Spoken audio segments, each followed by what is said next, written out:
제1과 왜 헬라어로 성경을 읽어야만 하는가? 기초 헬라어 원 오리엔테이션 시간입니다. 위더 웨스턴 침례신학대학원 유복곤 교수입니다. 안녕하세요. 이렇게 유복곤 헬라어를 통해 하나님께서 귀히 서시는 여러분들을 만나 뵙게 되어 대단히 감사하고 영광스럽습니다. 이번 학기를 통해 기초 헬라어 원을 배우시는 여러분들의 귀하신 학업 위에 우리 하나님의 크신 은혜가 함께 하시기를 바랍니다. 저는 서울신학대학교와 연세대학교 연합신학대학원을 졸업하고 그리스 외무부 국비장학생으로 선정되어 그리스 데살로니가에 소재한 아리스토텔레스 국립대학교 신학부에서 12년 동안 유학생활을 해서 한국인 최초로 그리스에서 신학을 전공해 박사학위를 받은 유복곤 교수입니다. 제가 유복곤 헬라어 시리즈 교재를 만들게 된 계기가 있었습니다. 제가 그리스에 유학을 가서 깜짝 놀란 일이 하나 있었습니다. 우리가 한국에서 배우는 헬라어 문법책이 너무 복잡하고 어렵게 구성되어 있다는 것입니다. 지금 영국이나 미국, 독일 등지에서 이 헬라어 교재로 사용하는 책이 다 비슷합니다. 한국에도 한 30권 정도의 헬라어 문법책이 있는데 다 똑같습니다. 메이첸이라는 교수님이 1923년에 헬라어 교본을 하나 만들었는데요. 이 교본이 너무 좋다 보니까 전 세계에 퍼져서 모든 책들이 이걸 통해서 뺏겨서 만들다 보니까 목차도 똑같고 모두 33가로 구성되어 있는데요. 이 책은 미국 사람을 위해서 미국인 교수님이 만든 헬라어 교본입니다.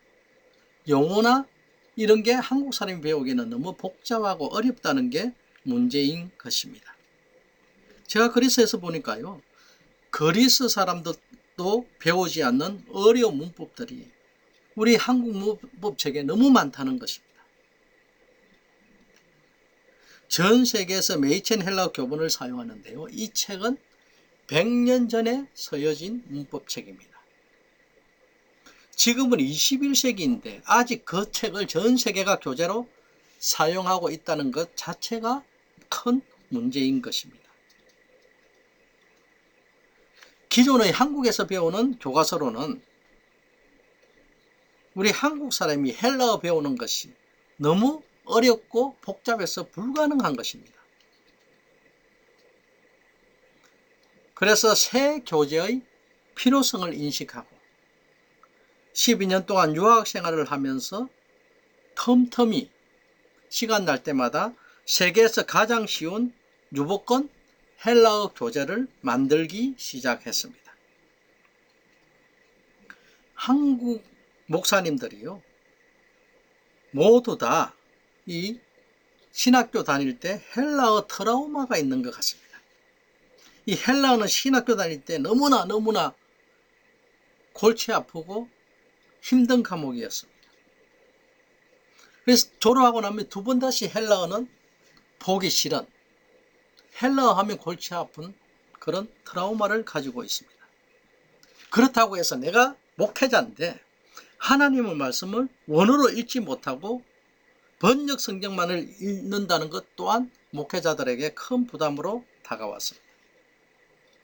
그래서 제가 그리스에 유학을 했다 보니까요. 목회자들이 저에게 종종 묻는 질문이 있습니다. 어떻게 해야 그 어려운 헬라어를 배워서 성경을 원어로 읽을 수 있느냐는 질문입니다. 여러분, 그 어려운 헬라어를 어떻게 배워서 우리가 원어로 하나님의 말씀을 볼 수 있을까요? 저는 그렇게 생각합니다. 그 질문에 대한 정답은 유복곤 헬라어 뿐이라고 생각합니다. 이제 유복곤 헬라어의 특징에 대해서 말씀드리겠습니다. 유보권 헬라어는 첫 번째, 간편하고 너무 쉽다는 것입니다.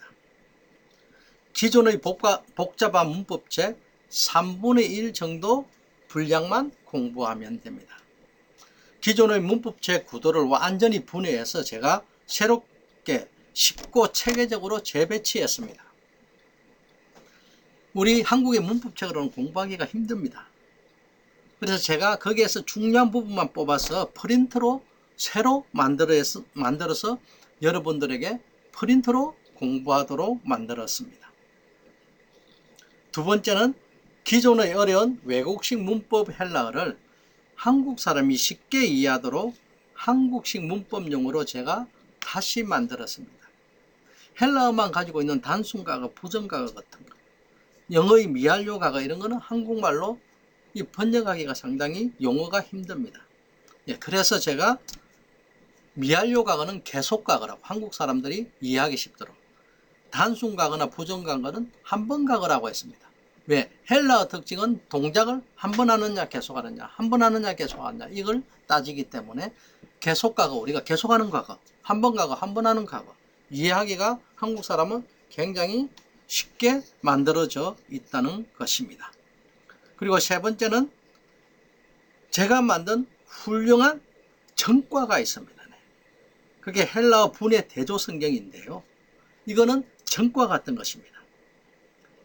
이제는 21세기 좋은 도구가 많기 때문에 요 헬라 분해 대조 도구를 사용하면 문법을 복잡하게 모두 다 할 필요가 없어요. 거기에 다 있습니다.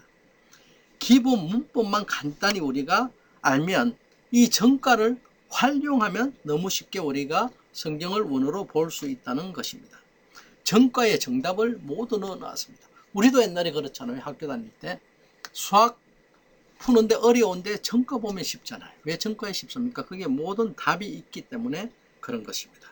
이제는 우리가 볼 수 있는 헬라 분해 대조 성경이 있기 때문에 문법책을 복잡하게 모두 다 할 필요성이 사라졌습니다. 그리고 네 번째는 우리 한국신학대학 헬라어 교육 커리큘럼이 굉장히 문제가 있었습니다. 저도 서울신학대학 고전어 헬라어 딜렉터를 하면서 7년 동안 헬라어를 가르쳐 봤는데요. 이 신학대학 커리큘럼이 번역만 하다가 지치게 만들어 놨습니다. 문법 공부해서 번역만 하는 거예요. 또 번역하고 나면 또 더 어려운 번역이 있고 또 어려운 번역이 있고 이 끝이 없는 겁니다. 근데 우리가 번역을 하기 위해서 이 헬라어를 배우는 게 아닙니다.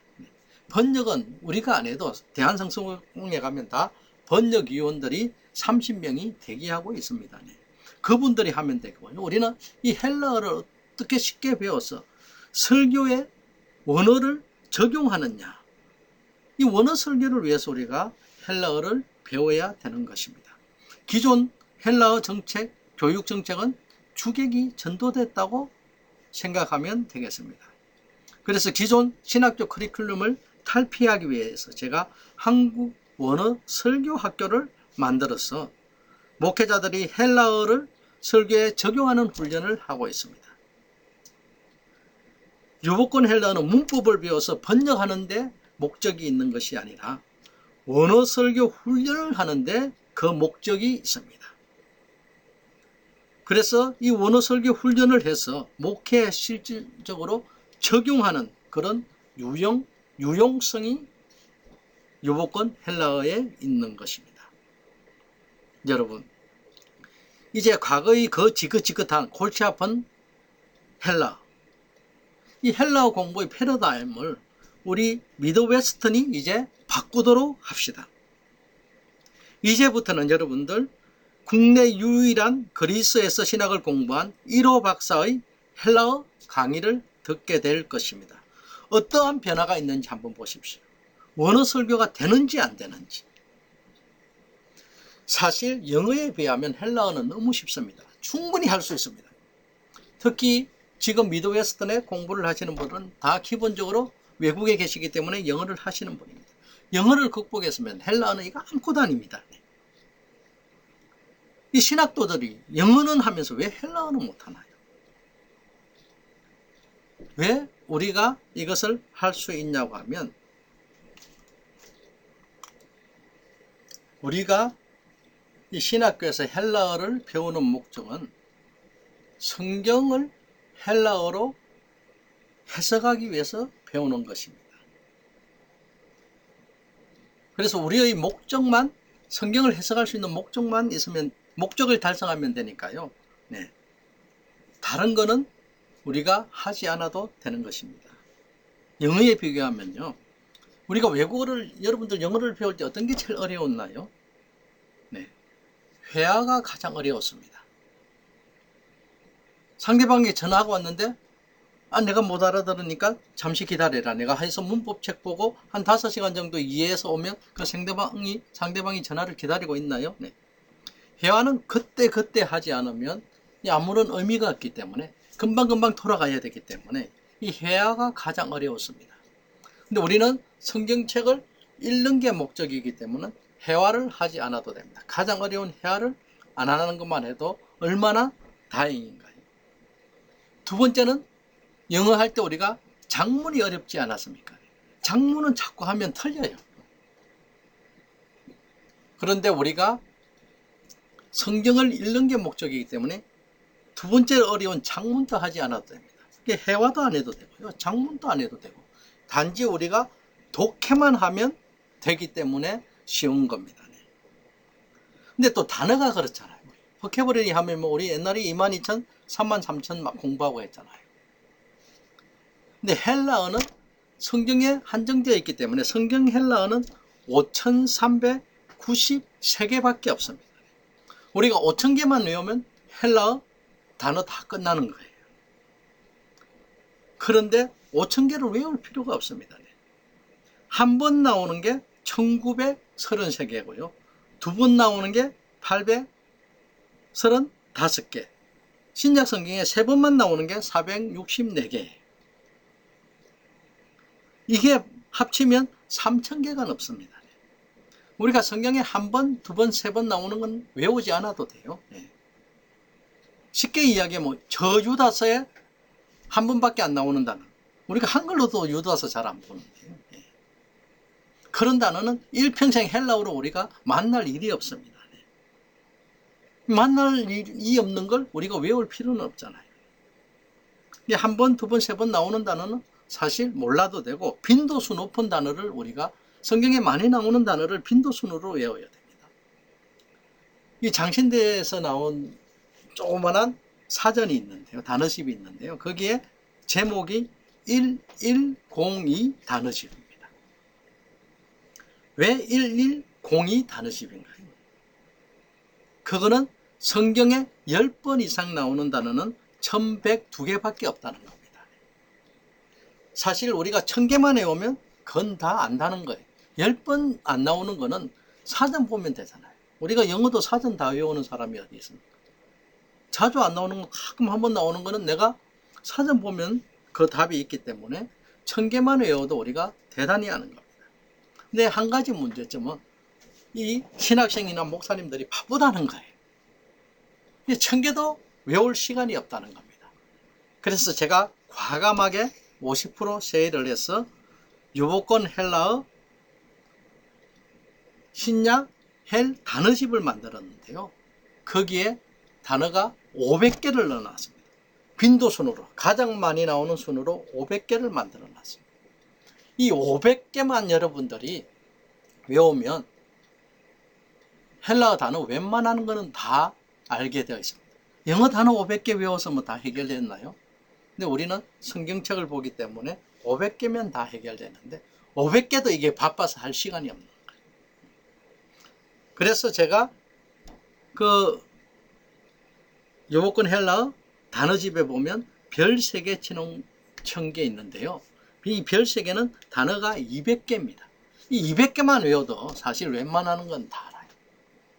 또 문제점이 우리가 너무 바쁘다는 겁니다. 그래서 제가 프린트로 단어 100개를 나누어 줍니다. 100개는 우리가 무조건 외우고 수업을 시작할 겁니다. 이 수업을 듣는 사람은 100개는 기본적으로 다 외워요. 매 시간마다 하기 때문에. 이 100개만 알아도 우리가 성경을 보거나 독해할 때 이 빈도수 가장 높은 단어들이기 때문에 웬만한 거는 다 아는 거예요. 그래서 단어 100개만 알면 되니까 그거보다 더 쉬운 언어가 어디 있나요? 단어가 100개, 200개로 한정하면 굉장히 우리가 독해하기에 쉽다는 겁니다. 문법만 좀 공부하면 돼요. 문법만.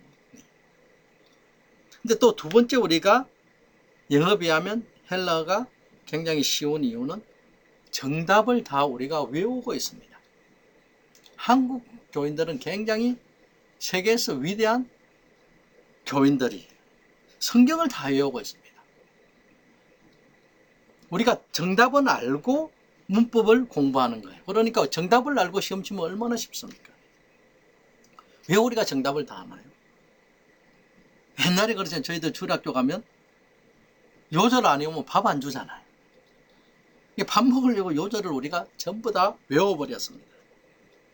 또 설교가 우리가 너무 많기 때문에 웬만한 성경 구절은 우리가 다 알고 있어요. 그걸 우리가 헬라어로 번역해 보려고 하니까 정답을 미리 외우고 있기 때문에 우리가 쉽게 헬라어를 접근할 수 있는 겁니다. 그리고 세 번째는 언젠가는 끝이 있습니다. 언젠가는 끝이 있습니다. 영어는 끝이 없잖아요. 계속 새로운 게 생기고. 근데 이거는 하면 성경만 보는 게 목적이기 때문에 언젠가 끝이 있는 그런 일입니다. 이 영어 비하면 뭐 단어 한 100개 정도 외우고 회화 안 하고 영작 안 하고 문법적 공부해 가지고 그것도 정답을 다 알고 있는 거, 끝이 있는 걸 우리가 공부하기 때문에 사실 영어 비하면 굉장히 쉬운 겁니다. 우리가 간단한 문법 좀 배워서 그 정과를 활용하면 충분히 헬라어를 정복할 수가 있는 것입니다. 이제 성경 번역 꼭 해야만 하는가?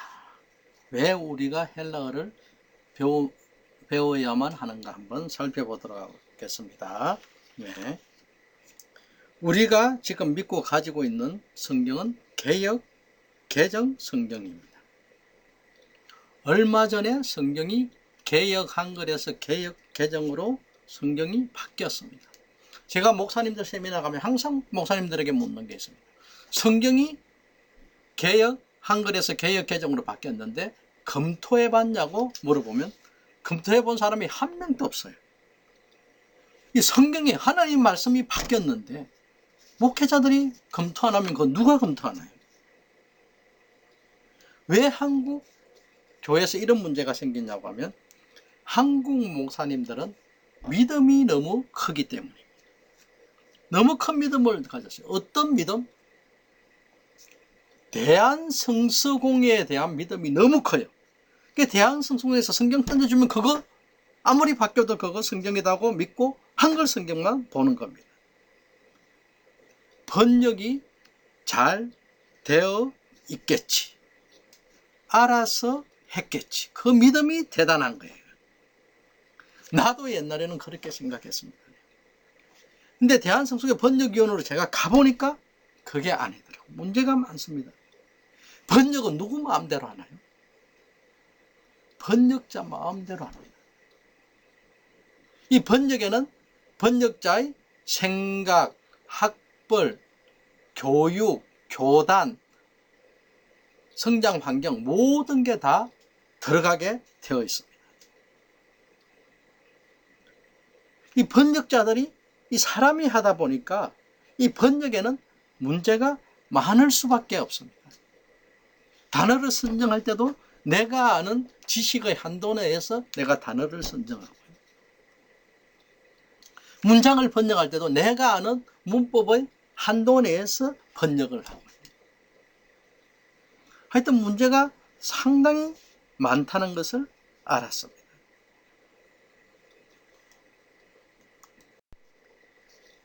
왜 우리가 원어로 성경을 보아야 하는지 제가 한 예를 들면요. 디모데후서 2장 26절을 보면 우리가 개역 개정으로 성경을 읽으면 이렇게 되어 있습니다. 하나님께 사로잡힌 바 되어. 누구에게 사로잡혔다고요? 하나님. 그런데 새 번역이나 공동 번역에 보면 이렇게 되어 있습니다. 악마에게 사로잡혔어. 한쪽은 하나님께 사로잡히고 똑같은 성경인데 한쪽은 악마에게 사로잡혔습니다. 여러분은 어디에 사로잡히시면 좋겠습니까? 이왕이면 좋은 거 하나님께 사로잡히면 좋겠나요?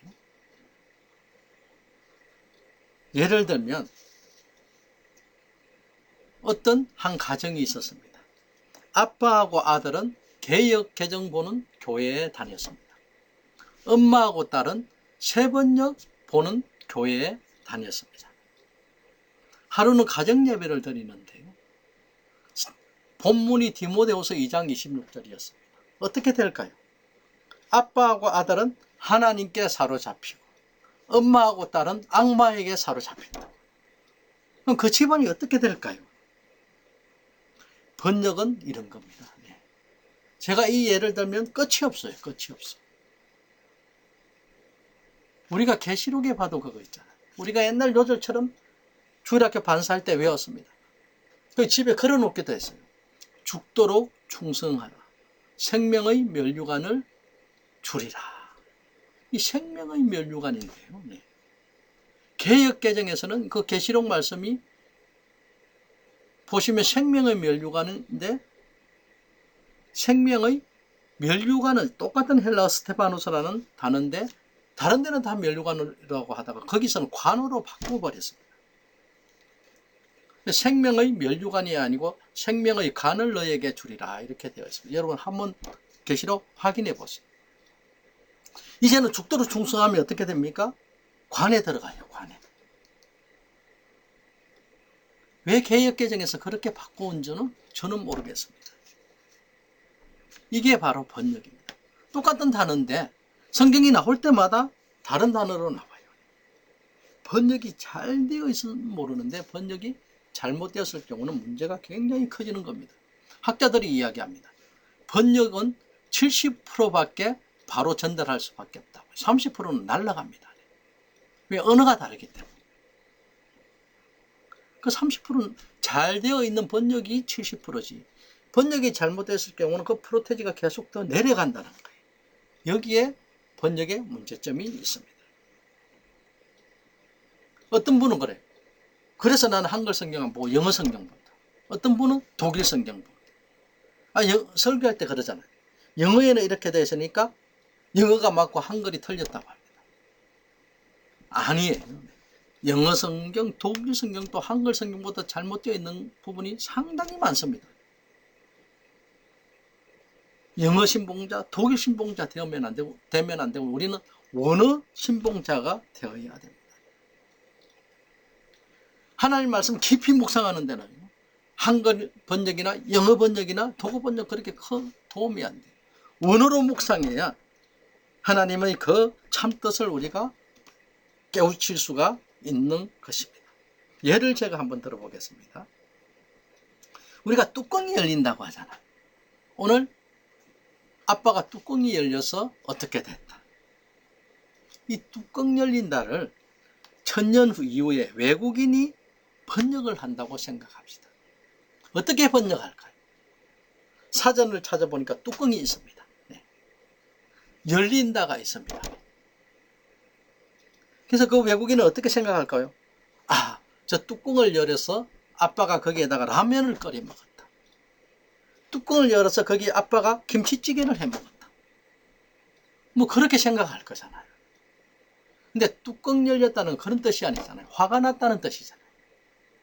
언어에는 뉘앙스가 있는데 번역은 그 뉘앙스를 캐치하지를 못하는 거예요. 번역 성경은 항상 문제가 있다는 그 문제점을 안고 우리가 성경을 읽을 수밖에 없습니다. 우리가 성경을 바로 원어로 읽어야 정말 하나님의 참뜻을 깨우치고 또 성경을 바로 왜곡되지 않고 바로 읽을 수가 있는 것입니다. 과거에는 한국교회가 이제 통독의 시대였습니다. 통독을 자꾸 하다 보니까 문제가 생겨요. 어떤 세미나 2박 3일 가면 성경을 5번 읽는다. 여러분 2박 3일 만에 성경을 5번 읽을 수 있습니까? 예, 불가능한 거예요. 어떤 목사님은 3년 동안 성경을 5000번 읽었다. 3년 동안 5,000번 읽을 수 있습니까? 세미나 가서 뭐 일주일 가면 성경을 100번 읽는다. 그거 어떻게 읽었다는 겁니까? 대충 읽었다는 거예요. 이 성경은 경전이기 때문에 다른 책이 아니기 때문에 대충 읽으면 안 돼요. 이런 문제점을 알고 요즘은 한국교회가 이제 정독의 시대가 왔다고 생각해요. 성경을 정독으로 읽자.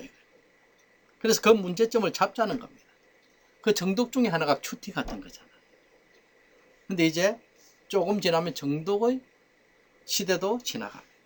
미래는 제 혼자 외치는 거예요. 아무도 그렇게 외치지 않습니다. 그리고 들으려고 하지 않아요. 근데 미래는 원독의 시대입니다. 이제. 원독의 시대에 준비해야 되는 거예요. 이제 많은 사람들이 헬라어를 배우기 시작했습니다. 평신도들이 배우면 목사님들이 안 하고 어떻게 할 거예요? 제가 아는 교회 어떤 젊으신 목사님이 있습니다. 공부도 많이 하신 분. 근데 비극이 언제 시작됐냐고 하면 어떤 집사님이 인터넷에 5만 원을 주고 헬라어를 배우면서 문제가 생긴 거예요. 그 집사님이 배우고 나면 꼭 교회 오면 목사님한테 묻는다고. 한 가지 있어요. 목사님 이게 무엇이냐. 근데 그 목사님은 솔직하신 목사님이기 때문에 모른다고 대답을 합니다. 근데 그 다음에 또 교회 와요. 또 집사님이 묻습니다. 목사님은 모른다고 해요. 또 와서 묻습니다. 계속 이게 반복되다 보니까 이제 한 사람은 묻고 한 사람은 모른다는 게 습성화되어 버렸어요. 3년이 지났습니다. 어떻게 됐을까요? 둘이만 있으면 괜찮은데 교회다 보니까 주변 사람이 보잖아요. 항상 집사님이 성경을 묻는데 목사님이 헬라어를 몰라서 모른다고 하거든요. 교회가 되겠습니까? 이제 평신도들이 많이 배우기 시작했습니다. 여러분들 가운데서도 집사님 계시잖아요. 이제 목회자는 미래에는 원독 시대입니다. 원어 모르면 이제 목회하기 힘든 시대가 올지도 몰라요. 한국교회가 이제 평신도들 의식 수준이 굉장히 높아졌습니다. 옛날처럼 무조건 믿어라. 질문하면 마귀 덜졌으니까 뭐 기도원에 가서 3일 동안 기도해라. 이제 그런 시대는 지났습니다. 미래는 평신도 전성시대입니다. 우리가 이 원어로 미래를 대비해야 되는 겁니다. 헬라어 공부 이제부터 해야 되는 거예요. 하나님의 경고입니다. 원어 모르면 도태되는 시대가 올지도 모릅니다.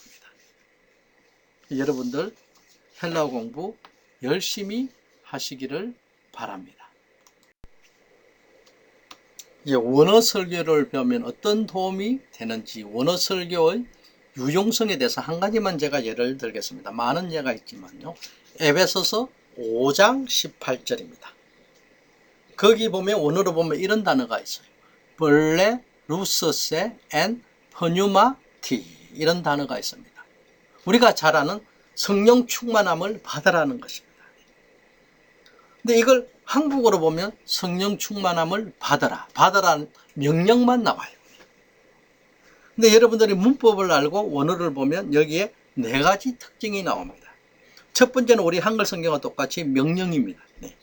성령 충만은 하나님의 명령이기 때문에 꼭 받아야만 되는 거예요. 근데 두 번째로 이 명령은 계속 명령입니다. 성령 충만은 어떻게 해야 되나요? 계속 받아야 되는 거예요. 어떤 교단은 이런 교단이 있습니다. 성령 충만은 한 번만 받으면 그 다음에는 그게 지속되기 때문에 끝이라고 하는 교단도 있습니다. 근데 오늘 에베소서 5장 18절을 보니까 성령 충만을 어떻게 해야 됩니까? 계속 명령이기 때문에 계속 받아야 되는 것입니다. 세 번째로 여기 성령 충만은 2인칭 복수예요. 너희는입니다. 너희는 2인칭 복수로 되어 있습니다. 어떤 교단은 특정인만 성령 충만 받는다고 받고 일반 교인들은 안 받아도 된다는 그런 교회도 있습니다. 근데 오늘 말씀 보니까 에베소서 5장 18절 보니까 어떻나요? 성령 충만은 특정인만 받는 게 아니고 모든 사람이 받아야 된다고 말씀하고 있습니다. 네 번째, 수동태예요. 그러니까 어떻다는 겁니까? 성령 충만 받는 데는 우리가 내가 능동으로 할 수 있는 게 없고 수동인가 수동. 위에서 다른 분이 주셔야 우리가 성령 충만을 받을 수가 있는가 봐요. 이 한글에는 명령만 나타나지만 원어로 보면 명령, 계속명령, 인칭, 복수, 수동태 이렇게 이 말씀이 더 정확해지고 또 풍성해지는 겁니다. 그래서 우리가 원어로 성경을 배울 필요가 있는 것입니다. 자, 이제 유복권 헬라어 교재에 대해서 소개를 하도록 하겠습니다. 첫 번째는요, 제가 교재를 프린트로 여러분들에게 그 블랙보드에, 학교 블랙보드에 올려놓도록 하겠습니다. 한 몇 번에 나누어서 이렇게 올려놓도록 하겠는데요. 첫째는 책보다 프린터가 좋습니다. 프린터가 엑기스만 뽑아서 제가 프린터로 나눠드리고 강의를 하면요, 여러분들이 복잡 안 하고 또 시간이 단축될 수가 있습니다. 그래서 여러분들이 자꾸 이런 질문을 합니다. 교재를 어디에서 구하느냐? 외국이다 보니까 한국하고 다르게 교재가 좀 구하기가 힘든데요. 네, 그렇지만 일단 프린터가 있으니까 다른 교재 구하신 분들은 그거 참조하시면 되고요. 아직 구하지 못하신 분들은 이제 천천히 구할 수 있는 방법을 우리가 함께 연구해 보고요. 첫째는 교재가 있으니까, 교재 프린터가 있으니까 이 프린터 보면 우리가 천천히 프린터를 가지고 이 공부를 해 나가니까요. 이 프린터를 먼저 가지고 있으면 되겠습니다. 그래서 이제 다음 시간부터는 그 블랙보드에 올라와 있는 프린터를 뽑아서 이렇게 수업에 임하면 되겠습니다. 자, 이제 유복권 헬라의 교재 중에서 이제 첫 번째로는 이 책받침이 있습니다. 지금 보이는 화면이요, 이 책받침으로 되어 있습니다. 4페이지로 되어 있는데 반을 이렇게 적게 되어 있어요. 그래서 책받침 하나입니다. 이 책받침 하나만 있으면 문법이 끝난다는 거예요. 그러니까 모든 문법을 이 책받침 하나, 내면이 되어 있는 이 책받침 하나에 제가 다 넣어놨습니다. 타이틀이 무엇입니까? 한번 같이 읽어볼까요? 시작. 하룻밤에 끝내는 헬라어 문법, 유복권 헬라어 어영변화표. 언제, 며칠 만에 끝내야 됩니까? 하룻밤에 끝내야 돼요. 헬라어 문법을 어떻게 하룻밤에 끝내느냐고 물어봅니다. 근데 배우고 난 사람이 책받침 하나이기 때문에 하룻밤도 할 게 없어요. 처음 하는 사람은 하룻밤에 안 되지만 저에게 배우고 난 사람은 이거 처음부터 끝까지 복습하면 한두 시간만 하면 헬라어 문법을 모든 걸 다 복습할 수 있습니다. 그래서 유복권 헬라어는 쉽다는 거예요. 책받침 하나에 모든 문법이 다 들어있는 겁니다. 근데 이거는 여러분들이 참 구하기가 힘들어요. 제가 일문 요 4페이지인데 4페이지를 반 이렇게 딱 접어서 하나인데요. 이 4페이지인데 제가 4페이지를 다 올려놓을 수가 없습니다. 그래서 1페이지만 올려놨습니다. 왜냐하면 출판사의 저작권 문제가 있어가지고요. 네. 근데 이거는 책받침 하나이기 때문에 시중에 구하기도 굉장히 힘들어요. 이 책받침 하나만 있으면 이거 가지고 공부하면 참 좋은데, 예. 그래서 이거 어떻게 여러분들에게 여러분들이 구입할까? 이거 좀 생각을 해봐야 되는데요. 제가 여러분들에게 이거 하나하나씩 다 선물할 용의도 있습니다. 제가 출판사에 구입해가지고, 그런데 전달하는 게 문제다 보니까요.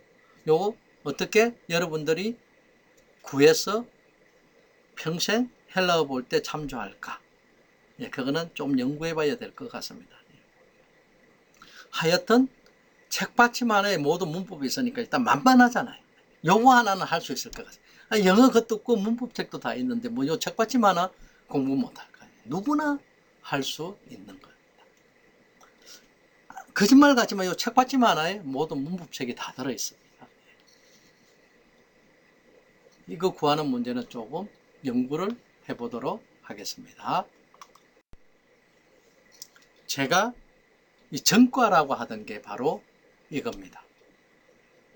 우리가 가지고 있는 원어 성경이 네슬 알란트 28판인데요. 네슬이라는 사람하고 알란트라는 사람이 만든 게 28판인데 2014년도에 나왔습니다. 그래서 한 1, 2년밖에 안 됐어요. 그걸 본문으로 해서 헬라어 분해대조 로고스 성경, 이 신약 성경이 두 권으로 되어 있습니다. 1권은 마태복음에서 요한복음, 이거는 사도행전에서 계시록까지 제가 이걸 만드는 거예요. 네. 여기 보면 굉장히 편리하게 전과처럼 모든 게 다 들어있습니다. 문법만 간단히 알면 언제든지 보고 성경을 우리가 해석하면서 설교에 적용할 수 있도록 만들어 놓은 겁니다. 이게 굉장히 획기적인 건데요. 네. 항상 학생들이 묻습니다. 헬라어가 어려운지 히브리어가 어려운지. 여러분, 히브리어가 어렵습니까? 어렵습니까? 헬라어가 어렵습니까? 당연히 저는 헬라어가 쉽다고 하죠, 학생들에게. 그렇지만 그게 아니다는 건 저도 압니다.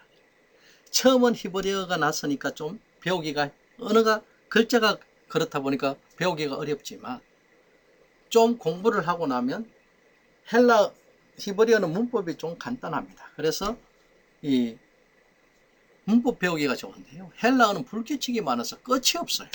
왜 불규칙이 많냐고 하면 옛날 소크라테스, 플라톤, 아리스토텔 이런 철학자들이 보통 우리가 말하는 식으로 말하면 인기가 없잖아요. 그래서 말을 굉장히 철학자들 말이 어렵잖아요. 그렇게 어렵게 만들고 하다 보니까 이 불규칙이 많고 문법이 굉장히 좀 복잡합니다. 그런데 그래서 히브리어가 헬라어보다 사실 다 배우고 나면 훨씬 쉬웠습니다. 근데 이 어려운 걸 제가 여기 로고스 성경에서 바꾸어 버렸습니다. 이제는 이것만 가지고 있으면 헬라어가 훨씬 쉬워요. 왜? 불규칙을 안 외워도 거기에 단어마다 그 밑에다가 어근, 원형을 다 제가 이번에 여기에다가 적어 놨습니다. 15만 개를 넣었습니다. 그 어근이 있기 때문에 불규칙을 안 외워도 그 단어가 어떤 단어인지 척척 알도록 만들어 놨기 때문에 이제는 히브리어보다 헬라어가 훨씬 배우기가 이 전과를 사용하면 훨씬 쉽게 되어 있습니다. 이 전과가 안이 어떻게 되어 있는가 한번 보도록 하겠습니다. 자, 여기 우리 헬라어 분해 대조 성경 한번 볼까요? 우리가 원서에는 보면 헬라어만 있기 때문에 기급을 합니다. 우리 영어 처음 배울 때 영어만 있으면 좀 당황하듯이요. 근데 여기에는 이제 한국 사람들이, 목회자들이 보기 좋도록 만들어 놨어요. 집사님도 언제든지 볼 수가 있는 겁니다. 첫 번째는 여기가 마태복음 1장 1절인데요. 개역 개정을 아브라함과 다윗의 자손 예수 그리스도의 계보라 이렇게 적어 놨습니다. 두 번째는 킹 제임스 버전을 또 영어로 이렇게 비교해라고 적어 놨습니다. 세 번째는 요 헬라어 원어가 이렇게 적혀 있습니다. 비블로스 게네세우스 예수 그리스도 히우 다윗 히우 아브라함. 근데 그 위에 번호가 있습니다. 976, 1078 이런 번호는 또 스트롱 사전이라고 그 사전이 또 있는데요. 거기 사전 번호예요. 이 알파벳을 몰라도 976번 그 사전 찾아 들어가면 비블로스에 대해서 쭉 설명을 해놨습니다. 그런데 이 알파벳을 여러분들 모르기 때문에 한글로 또 읽을 수 있도록 비블로스, 게네시오스 이렇게 한글로 음력을 적어놨습니다. 헬라어 몰라도 할 수 있도록 만들어놨어요. 그 다음에는 직역입니다. 비블로스는 거체, 게네시오스 계보의, 예수 이렇게 직역을 해놨습니다. 그 밑에는 문법을 또 다 적어놨습니다. 모든 단어에. 명은 무엇일까요? 명사. 주는 죽적. 여는 여성. 단은 단수 이렇게. 그래서 문법이 밑에 또 다 적혀 있어요. 한글 개역 개정이 있죠. 킹제임스 버전이 있죠. 번호로 사전 다 찾도록 만들어놨죠. 이제 또 여기 원형이 있죠. 요거는 옛날 건데 이제는 여기 헬라어 밑에 또 원형을 갈로로 해서 다 적어놨습니다. 이게 불규칙 몰라도 요 원형 보면 척척 알 수 있도록. 그리고 음력이 있죠, 직역이 있죠, 문법이 있죠. 여기에 다 들어있는 거예요. 문법 조금만 배우면 요거 참조해서 이렇게 보면 얼마든지 목회자들이 자기가 설교하는 그 본문은 볼 수 있고요. 또 내가 지금 그 큐티하는 본문은 요거 보면 언제든지 우리가 알 수 있도록 이렇게 만들어 놨습니다. 지금은 하나도 알파벳도 모르기 때문에 그렇지, 좀 알면 이걸 활용하면 훨씬 쉽게 돼. 문법이 밑에 다 적혀 있잖아요. 여기. 원형도 이제 다 적어놨고. 그래서 이 유보권 헬러 분해 대조 성경을 참조하면요, 언제든지 쉽게 기본 문법만 익히면 할 수 있도록 이렇게 만들어 놨습니다. 많이 활용하시길 바라고요. 다음은 유보권 헬러 교재 시리즈에서요, 제가 아까 말씀드렸다시피 이 단어, 목회자가 꼭 알아야 될 필수 헬라 단어 500개를 선정해서 여기다가 넣어놨습니다. 유보권 헬러 신약 필수 헬 단어예요. 500개인데 여기 보면 절반은 품사로 정리해요. 세계에서 품사로 정리한 문법책이었습니다. 근데 우리가 명사는 명사대로 외우고 동사는 동사 이렇게 품사별로 모아서 이렇게 외우면 암기도 잘 되고 편하기 때문에 제가 명사는 명사대로 모으고 동사는 동사, 전치사는 전치사 이렇게 모아놨습니다. 그리고 반은 또 똑같은 단어를 알파벳 순으로 또 찾도록 이렇게 만들어놨습니다. 네. 거기 보면 단어 500개가 큰 글씨로 이렇게 보기 좋게 되어 있습니다. 또 빈도순으로 그 옆에 숫자를 적어놨어요. 이 단어는 몇 번 나온다는 걸 다 적어놨습니다. 빈도수 높은 거 외우는 게 우리가 성경에 많이 나오니까 좋잖아요. 그리고 또 한 가지는 별표를 지났습니다. 별표 하나는 우리가 그냥 알면 좋은 거, 별 2개는 좀 알면 좋은 거, 별 3개는 꼭 외워야 되는 거. 별 3개가 200개예요.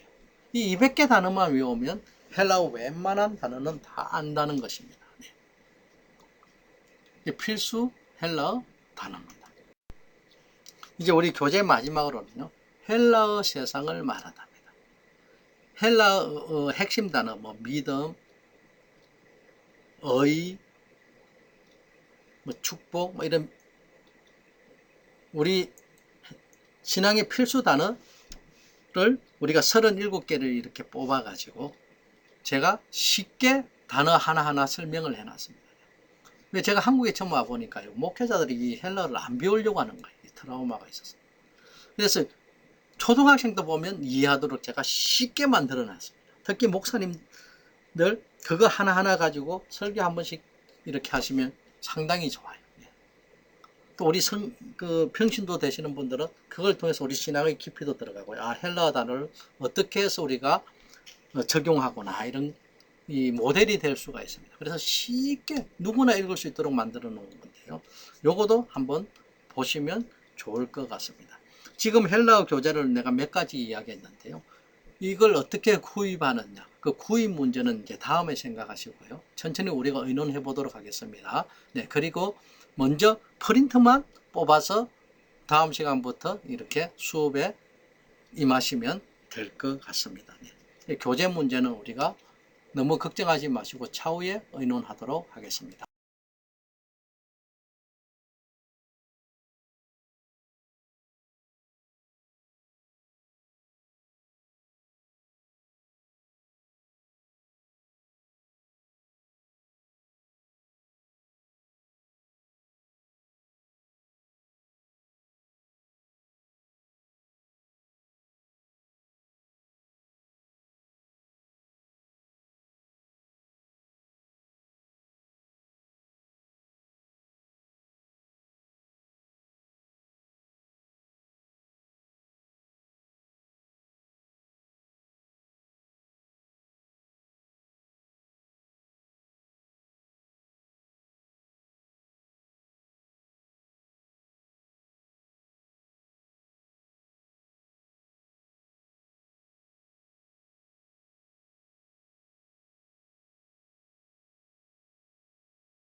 이제 말씀을 맺고자 합니다. 여러분들이 이제 신학도인데요. 앞으로 목회를 하실 분입니다. 이 목회자의 매력은 헬라어로 성경을 읽을 때 그 참 매력이 있는 것입니다. 지금 여러분 목회 여정에서 가장 중요한 때입니다. 다시 말해 인생 반전의 시기예요. 그 이유는 바로 이겁니다. 평생 원어로 성경을 읽느냐 읽지 못하느냐 결정하는 시기는 바로 지금입니다. 지금 취미를 좀 가지고 이 성경을 읽을 수도 있지만요. 지금 취미를 잃으면 두 번 다시 이제는 영원히 원어로 성경을 읽지 못하는 그런 갈림길에 있습니다. 여러분들 신중하게 선택해야 됩니다. 여기에서 평생 성경을 우리가 읽는 질이 달라지는 거예요. 내가 지금 관심을 조금 가지면 평생 자꾸 헬라어를 공부하고 싶습니다. 원어로 성경을 읽고 싶습니다. 근데 내가 지금 취미를 잃어버리면 또 트라우마가 생겨서 두 번 다시 헬라어를 보기 싫은 그런 지금 갈림길에 있는 겁니다. 우리가 이제 앞으로 목회를 할 건데요. 일평생 목회하면서 남보다 잘하는 거 하나 있어야 되지 않겠습니까? 지금은 출발선입니다. 누구나 잘하고 못하고가 없어요. 다 비슷합니다. 지금 하면 되는 것입니다. 지금 여러분 옆에 쉽게 원어 설교를 가르쳐 줄 한국 최고의 과외 선생이 준비되어 있습니다. 이거 기회가 아닌가요? 1년 뒤를 보십시오. 다른 사람들과 헬라어 실력이 현저히 차이가 날 것입니다. 타이 추종을 아예 불허하게 만들 것입니다. 미래 목회는 원어가 승부입니다. 원어의 목회의 승부를 커려야 됩니다. 여러분. 우리 미드웨스턴에 속한 사역자들은 적어도 원어 속에서 그분의 음성을 듣고 그분의 향기를 느끼고 그분의 명령을 깨달아야 되는 것입니다. 그래서 그분과 함께 원어로 갈릴리 호수를 산책해서 이 시대의 진정한 하나님의 사역자가 되는 것입니다. 이 코카콜라 사장이 이야기하잖아요. 내 속에는 코카콜라가 흐른다. 이제부터 1년 동안 여러분들 속에는 무엇이 흐릅니까? 헬라어가 흘러야 되는 것입니다. 아무쪼록 잘 결단하셔서 여러분의 인생에 원어로 성경을 보고 원어로 설교하는 멋진 신학자나 목회자로 거듭났어. 한국 교회를 말씀으로 변혁시키는 인생 반전의 주인공들이 다 되시기를 바랍니다.